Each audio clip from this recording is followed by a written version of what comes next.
بسم اللہ الرحمن الرحیم۔ عظیم پاکستانیوں، عوامی عدالت میں ڈاکٹر حفیظ قیصر کا سلام قبول کریں۔ پاکستان کے غیور لوگوں،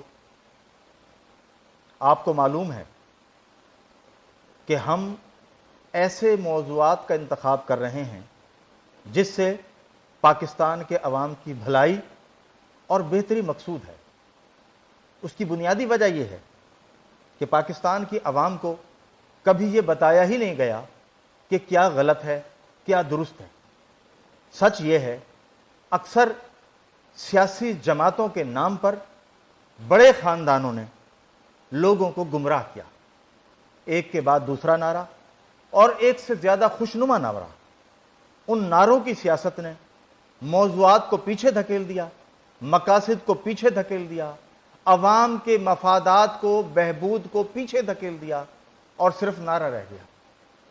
وہ نعرہ کیا تھا؟ آپ سب کو معلوم ہے۔ روٹی کپڑا مکان ایک نعرہ ہے، قرض اتارو ملک سنوارو ایک نعرہ تھا، میں نظام تبدیل کروں گا ایک نعرہ ہے، میں سٹیٹس کو توڑ دوں گا ایک نعرہ ہے۔ عوام کی سادگی کا کمال یہ ہے کہ ہر نعرے باز کے ساتھ انہوں نے وفاداری کی، اس پر اعتبار کیا، اس پر اعتماد کیا، لیکن اس نعرے باز نے قوم کی معاشی خوشحالی کے لیے کچھ بھی نہیں کیا۔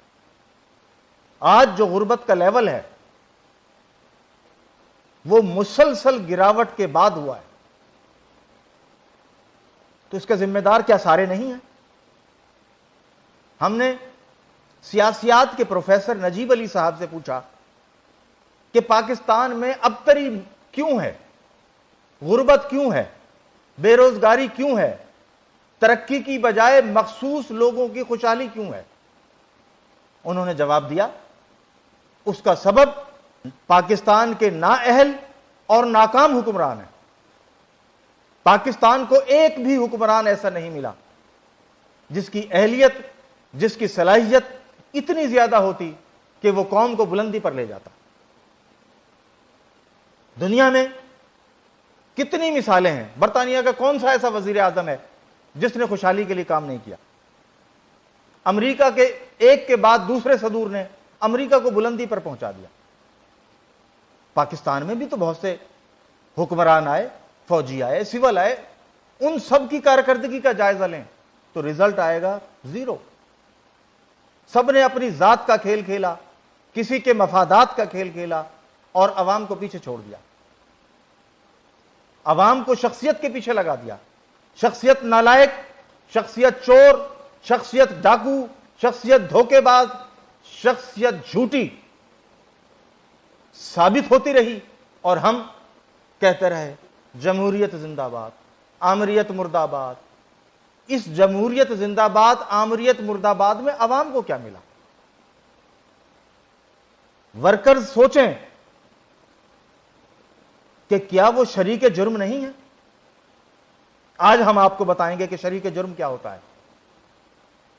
کسی تھانے والے سے پوچھ لیجئے گا، کسی وکیل سے پوچھ لیجئے گا، کسی جج سے پوچھ لیجئے گا کہ شریک جرم کی تشریح کیا ہے۔ شریک جرم کی تشریح یہ ہے کہ آپ جانتے بوجھتے کرپٹ آدمی کو ووٹ ڈالتے ہیں۔ جب وہ اسمبلی کا ممبر بنتا ہے، جب وہ وزیر بنتا ہے، جب وہ وزیر اعظم، وزیر اعلیٰ بنتا ہے، وہ جتنی کرپشن کا مرتکب ہوتا ہے اس کے ذمہ دار آپ ہیں، جو آپ اسے مینڈیٹ دیتے ہیں۔ آپ شریک جرم ہیں۔ پاکستان شریک جرم کی روایات کے ساتھ آگے بڑھ رہا ہے، اب اس کو روکنا ہوگا۔ دنیا بدل رہی ہے، آپ کو بھی بدلنا ہوگا۔ جو نہیں بدلیں گے انہیں وقت بدل دے گا اور پھر آپ کے پاس پچھتاوے کے علاوہ کوئی راستہ نہیں ہوگا۔ میں آپ کو ایک مثال دے کر آگے بڑھتا ہوں کہ جن لوگوں نے مکہ میں آپ صلی اللہ علیہ وآلہ وسلم کی قیادت کو، سیادت کو، دعوت کو تسلیم نہیں کیا، فتح مکہ کے بعد ان کی حیثیت کیا تھی؟ پاکستان میں وہ تبدیلی رونما ہو رہی ہے جس کے بعد آپ بے بس ہوں گے، آپ روئیں گے، پچھتائیں گے، ہائے ہم تو نواز شریف کرتے رہے، ہم زرداری کرتے رہے، کوئی کہے گا ہم عمران کرتے رہے، ہم غلط تھے، اور آپ اپنی زبان سے انشاءاللہ کہیں گے بہت جلد۔ اس لیے بہتر ہے کہ آج مان جائیں، آج سمجھ جائیں کہ ہم شریک جرم نہیں ہیں، ہم کسی کے گناہوں کا، کسی کے لوٹ مار کا حساب نہیں دیں گے، کسی کی غلاظت کا وزن اپنے کاندھوں پر نہیں اٹھائیں گے۔ اگر ہم آج سدھر جائیں، آپ یقین جانیں پاکستان میں تبدیلی لانے والے بھی سدھر جائیں گے۔ آپ کہتے ہیں سارے اخباروں میں، میڈیا میں آ رہا ہے نا سلیکٹر ہے، تو سلیکٹر کو آپ موقع کیوں دیتے ہیں؟ آپ چور کی حمایت کرتے ہیں، سلیکٹر اسے سلیکٹ کر لیتا ہے۔ آپ بدماش کی حمایت کرتے ہیں، سلیکٹر اسے سلیکٹ کر لیتا ہے۔ آپ ڈاکو کی، رازن کی حمایت کرتے ہیں، سلیکٹر اسے سلیکٹ کر لیتا ہے۔ پھر آپ اس سے کہتے ہیں کہ جناب آپ ہمارے لیے کام کریں۔ پاکستانیوں، آپ ووٹ ڈالتے ہوئے شیطان صفت کا انتخاب کرتے ہیں، بعد میں اس سے فرشتوں کی طرح توقعات رکھتے ہیں۔ دنیا میں ایسا کبھی ہوا ہے؟ کبھی نہ ہوا ہے، نہ کبھی ہوگا۔ اللہ تعالیٰ نے دنیا کو جد و جہد کے لیے تشکیل دیا ہے۔ میرا آپ کا کام کیا ہے؟ ہم جد و جہد کریں، بہتر نظام کی خاطر، بہتر قیادت کی خاطر، اور اپنی صفوں میں سے غلاظت بھرے لیڈروں کو باہر نکال دیں۔ ترقی کا سفر اسی دن شروع ہو جائے گا۔ آپ کا استحصال کوئی باہر والا نہیں کرتا، آپ کا استحصال امریکہ کے کہنے پہ نہیں ہو رہا، آپ کا استحصال برطانیہ، آسٹریلیا، جرمنی، کسی کے کہنے پہ نہیں ہو رہا۔ آپ جن کو لیڈر سمجھتے ہیں وہ آپ کا استحصال کرتے ہیں۔ وہ خود ساختہ خاندان جو مسلط ہے اس ملک کی سیاست پر، ان سے نجات حاصل کرنی ہوگی، کیونکہ وہ حقیقی لیڈر نہیں ہے۔ جب تک حقیقی لیڈر نہیں آئے گا، بہتری نہیں آئے گی۔ دیکھیے، اب حال ہی میں آپ کے سامنے زبیر عمر کا مبینہ ویڈیو سامنے آ چکا ہے۔ سیاست کی گراوٹ اس مقام تک پہنچ چکی ہے۔ ہم نے بہت پہلے یہ بات کی تھی کہ آپ باز آ جائیے، کوئی نہیں چھپ سکے گا، اور اب دیکھیے گا وہ کچھ باہر آئے گا جو آپ نے سوچا بھی نہیں ہوگا۔ کوئی نہیں بچے گا۔ سلیکٹرز تک سوالات جانے شروع ہو چکے ہیں۔ عوام جاننا چاہتی ہیں، آپ نے نواز شریف کو سلیکٹ کیا تھا، آپ نے کہا تھا یہ پاکستان گھپے والا ہے، اس کو سلیکٹ کر لیں۔ نتیجہ آج سندھ برباد ہو رہا ہے، نفرتوں کی سیاست بلندیوں کو چھو رہی ہے، پاکستان میں غربت کا دورہ ہے۔ کس کا گریبان پکڑیں؟ پیٹرول کا ریٹ ہر روز بڑھ رہا ہے، آج بھی بڑھ رہا ہے، بجلی کا ریٹ بڑھے گا، گیس کا ریٹ بڑھے گا، روٹی کا ریٹ بڑھے گا، گندم کا ریٹ بڑھے گا، چاول کا ریٹ بڑھے گا، دالوں کے ریٹ بڑھیں گے۔ کہاں روکیں گے؟ خان صاحب تو یہ کہتے ہیں کہ غربت کے ذریعے میں اپنے منصوبوں کو نافذ کروں گا۔ خان صاحب کی بھول ہے، یقین جانیے خان صاحب کی بہت بھول ہے۔ جائیں ان قبروں کو تلاش کریں جو ان سے پہلے حاکم تھے، ان کے نشان بھی مٹ گئے۔ جو تبدیلی آ رہی ہے وہ تبدیلی یہ ہے، آج کا سعودی عرب ماضی کا سعودی عرب سے مختلف ہے۔ اہل بصیرت اس کا اظہار کر رہے ہیں، جو سمجھنا چاہتے ہیں وہ سمجھ لیں، جو نہیں سمجھیں گے وہ پچھتائیں گے۔ سب کچھ وہاں بدل چکا ہے۔ عربوں کی حالت ہر روز ابتری کی طرف جا رہی ہے، تو خدا کا شکر کریں کہ آقا نامدار صلی اللہ علیہ وآلہ وسلم نے ٹھنڈی ہوا کا پیغام آپ کے خطے کے لیے دیا تھا، آپ لوگوں کے لیے دیا تھا۔ لیکن ٹھنڈی ہوا کب آئے گی؟ جب آپ اپنے اندر سے گند کو نکالیں گے، چاہے وہ آپ کا لیڈر ہو، چاہے وہ آپ کا دوست ہو، آپ کو اسے مسترد کرنا پڑے گا۔ اگر آپ نہیں کریں گے تو اس غلط فہمی میں مت رہیے گا کہ وہ تبدیلی نہیں آئے گی، وہ گند نہیں نکلے گا۔ گند نکلے گا، پھر آپ نہیں نکالیں گے تو کوئی اور نکالے گا، اور جب وہ گند نکالے گا تو پھر اتنے سخت آپریشن کی صورت میں نکالے گا کہ جو آپ نے کبھی سوچا بھی نہیں ہوگا۔ ہم شکر گزار ہیں ان سب دوستوں کا جو ہمارے پروگراموں کو پسند کر رہے ہیں. آج ہم ان کے میں سے چند دوستوں کا ذکر بھی اس لیے کر رہے ہیں کہ ہم بڑی تبدیلی کی طرف، بڑے پروگراموں کی طرف اپنے سفر کا آغاز کر رہے ہیں. حامد قریشی صاحب امریکہ سے، پروفیسر چوہان صاحب برطانیہ سے، محمود خان صاحب اسلام آباد سے، لطیف باوانی صاحب کراچی سے، انشا احمد صاحب لاہور سے، عمیر احمد صاحب لاہور سے، چیف کمشنر کاظم حسین صاحب اسلام آباد سے، سید عامر شاہ حیدرآباد سے، یہ لیبر لیڈر ہیں. رضوان جعفر خان لیبر لیڈر ہیں بہاولپور سے، سلیم اختر بھٹی صاحب پیپلز پارٹی لاہور سے، خالد مغل صاحب فیصل آباد سے. اس طرح بہت سے لوگ ہمارے پروگراموں پہ تبصرہ کر رہے ہیں. انہیں شخصیت پرستی کے حوالے سے خاص طور پہ پروگرام بہت پسند آیا. خوشی کی بات یہ ہے کہ پیپلز پارٹی، مسلم لیگ نون، تحریک انصاف یا کسی بھی جماعت کے کسی ورکر نے، کسی لیڈر نے، کسی عہدیدار نے ہمارے موقف کو غلط قرار نہیں دیا. ایک دو پیغامات یہ تو آئے کہ آپ کا زور زرداری پر زیادہ ہے. کسی نے یہ کہا کہ آپ نے نواز شریف کی شخصیت اور سیاست کو بہترین طریقے سے ڈیفائن کیا ہے. امریکہ اور برطانیہ کے دوست یہ کہہ رہے ہیں کہ اب ہمیں کوئی پروگرام دینا چاہیے. دوستو، پروگرام تیار ہے، پیپر ورک مکمل ہے، لیکن ایک کام آپ کو کرنا ہوگا. سب سے پہلے اپنے آپ کو اس مقام تک لانا ہے کہ پاکستان کے سامنے کسی شخصیت کی کوئی اہمیت نہیں.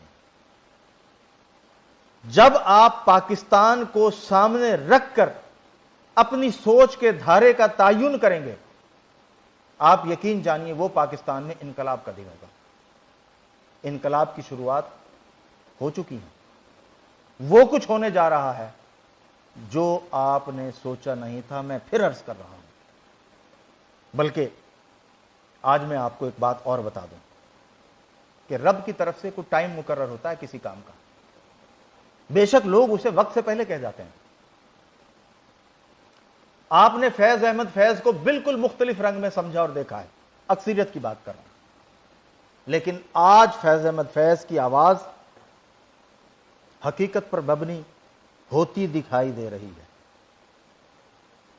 آپ غور کریں فیض احمد فیض کے ایک ایک شعر پر کہ کیا فیض احمد فیض جو باتیں کر رہے ہیں وہ زمینی ہیں یا آسمانی ہیں.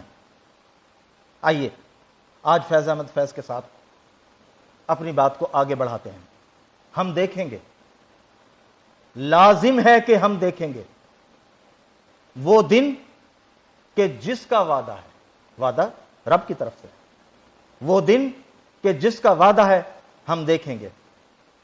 جو لوہے ازل پر لکھا ہے ہم دیکھیں گے، جو لوہے ازل پر لکھا ہے ہم دیکھیں گے. جب ظلم و ستم کے کوہ گراں روئی کی طرح اڑ جائیں گے. کیا خیال ہے؟ اڑنا شروع نہیں ہوگا؟ ظالم لوگوں کی ہوا اکھڑنا شروع نہیں ہو گئی ہے؟ بڑے بڑے جھوٹ بولنے والے پکڑے نہیں جا رہے، عوام میں گندے نہیں ہو رہے، اڑ رہے ہیں سارے کے سارے. جب عرض خدا کے کعبے سے سب بت اٹھوائے جائیں گے، ایک ایک بت جس کو ہم نے شخصیت کہا ہے اپنے انجام کی طرف بڑھ رہا ہے. انہیں بچانے والا کوئی نہیں ہوگا. وہ بھی نہیں بچائیں گے جو بارگیننگ کرتے تھے. اب ترازو کسی اور کے ہاتھ میں ہوگا. پھر فیض احمد فیض نے کیا بات کی؟ سب تاج اچھالے جائیں گے، سب تخت گرائے جائیں گے. بعض نادان دوست کہتے ہیں کہ بادشاہت نہیں ہے. ارے بھائی، بات بادشاہت کی نہیں ہے.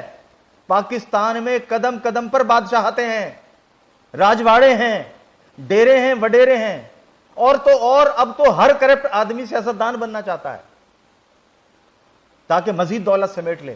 لیکن اب ایسوں کی باری نہیں آئے گی. سب تاج اچھالے جائیں گے، سب تخت گرائے جائیں گے. پھر فیض کیا کہتے ہیں؟ بس نام رہے گا اللہ کا، جو حاضر بھی ہے ناظر بھی. سعودی عرب کی مثال آپ کے سامنے ہے. حاکم ہیں، مقام ان کا کیا ہے؟ اور کتنے عرب حکمران ہیں، آج ان کا مقام کیا ہے؟ پاکستان کی بڑی بڑی شخصیات کے قدم ڈگمگا رہے ہیں. وہ ہر روز مفادات تک کی وجہ سے تبدیلیاں کرتے ہیں, خوف کی وجہ سے تبدیلی کرتے ہیں. لیکن فیض احمد فیض نے آج کے دن کے لیے شاید کہا تھا, بس نام رہے گا اللہ کا جو حاضر بھی ہے ناظر بھی, اٹھے گا انا الحق کا نعرہ جو میں بھی ہوں اور تم بھی ہو. ہماری عوام کی آواز اٹھنے کا وقت آ گیا ہے. عام لوگوں کو اٹھنا ہے اور ان کی آواز سے فیصلہ کن مارکا ہونا ہے, جس کے بارے میں ماضی کے پروگراموں میں کہہ چکا ہوں. اٹھے گا انا الحق کا نعرہ, اٹھے گا انا الحق کا نعرہ جو میں بھی ہوں اور تم بھی ہو, اور راج کرے گی خلق خدا. سوشل میڈیا چھوٹی سے چھوٹی آواز کو پوری دنیا میں گھما رہا ہے, اور راج کرے گی خلق خدا جو میں بھی ہوں اور تم بھی ہو. پوری دنیا گلوبل کی شکل میں سمٹ چکی ہے. ہر آواز کی گونج دور دور تک پھیل رہی ہے. تبدیلی کا طبل بج چکا ہے. آئیے تبدیلی کے اس طبل کی آواز پر لبیک کہیں اور پاکستان کے گند کو صاف کرنے کا آغاز کریں. آج ہم کوشش کریں گے, کل ملک نکھر رہا ہوگا. آپ یقین جانیے اب بارگیننگ کرنے والا کوئی نہیں ہوگا. ان کا بھی بارگیننگ کی وجہ سے احتساب شروع ہو چکا ہے. جو باتیں ماضی میں پبلک نہیں ہوتی تھی وہ ہونے شروع ہو چکی ہیں. اس سے پہلے کہ سب کچھ پبلک ہو جائے, سمجھ جائیں, ملک پر ظلم ختم کر دیں, ظلم کا نظام ختم کر دیں. اسی میں سب کی بہتری ہے. ورنہ یہ بات یاد رکھیے, یہ طے ہے جو فیض کے کلام میں ہے, یہ ہو کے رہے گا. اس ہونے کو کوئی نہیں روک سکتا. بہت شکریہ.